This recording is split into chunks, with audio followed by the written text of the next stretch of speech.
This is Father Jared Kramer from St. John's Episcopal Church in Grand Haven, Michigan, here with today's edition of Christian Mythbusters, a regular segment I offer to counter some common misconceptions about the Christian faith. Last week I told you about the book my parish read last month as a part of our summer book group, The New Asceticism, Sexuality, Gender, and the Quest for God, by Anglican priest and renowned theologian Sarah Coakley. As I told you, Dr. Coakley's goal in the book is to reach past the traditional divides between conservatives and liberals, to suggest that the approach of neither is truly satisfactory, and to encourage a different way of engaging some of the more pressing theological issues of our time. After she noted the impossibility of the conservative approach of applying the Bible literally, because no matter what, everyone has some verses they contextualize and interpret, and some they do not, and then likewise pointing out the problem of the liberal approach of simply unmooring entirely from scripture and tradition, Dr. Coakley suggested a third way. In that third way, she suggested that both liberals and conservatives would do well to dive deeply into the ascetical tradition of the church to find a better way to wrestle with and engage contemporary questions about sexuality. The ascetical tradition of the church is the ancient Christian practice of spiritual training, much like how an athlete trains their body. It's about intentionally shaping your habits, thoughts, and desires so they line up more closely with God's will. And when that lens is applied to questions surrounding sexuality, some interesting points rise to the fore. When we approach sexuality through the lens of ascetical theology, we move beyond debates about rules or libertinism and instead begin to ask, what kind of a person am I becoming through my desires? Are my longings drawing me into deeper union with God or away from that union?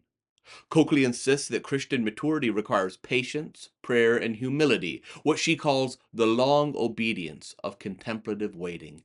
It's not about quick moral answers or rigid categories, but rather about becoming attuned over time to how God might be shaping us even through our most intimate experiences. In this sense, sexuality is neither a problem to be fixed nor a freedom to be celebrated uncritically. It is instead part of the larger spiritual terrain through which we journey toward God, and that means we need prayerful discernment, not just about policy positions, vulnerability before God, not just identity labels. Desire must be held in the crucible of divine contemplation, not resolved too quickly. So the myth that Christians must either be prudishly repressive or liberally unmoored misses the point. The truth is more demanding and more beautiful. God desires to transform our whole selves, body, mind, and heart, into vessels of love and holiness, and that transformation happens not through ideology, but through the slow, sacred work of spiritual practice. And that means everyone has work to do. The liberal answer of insisting upon complete freedom for sexuality is inadequate because it doesn't invite theological reflection upon the way that desire can at times be destructive and at other times salvific.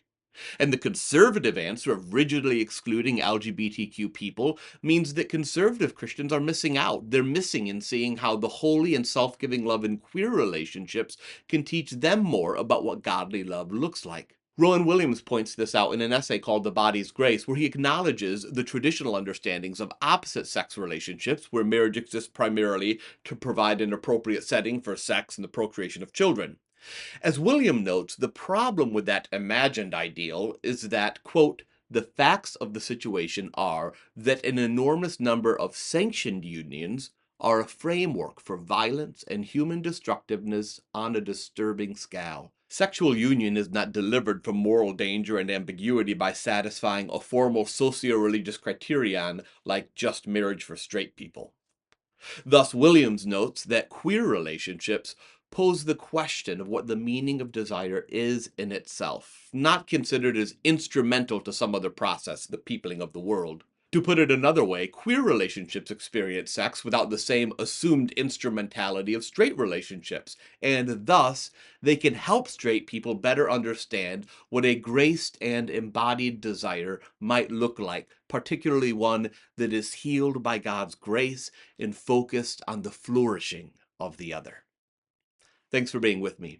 To find out more about my parish, you can go to sjegh.com. Until next time, remember, protest like Jesus, love recklessly, and live your faith out in a community that accepts you, but also challenges you to be better tomorrow than you are today.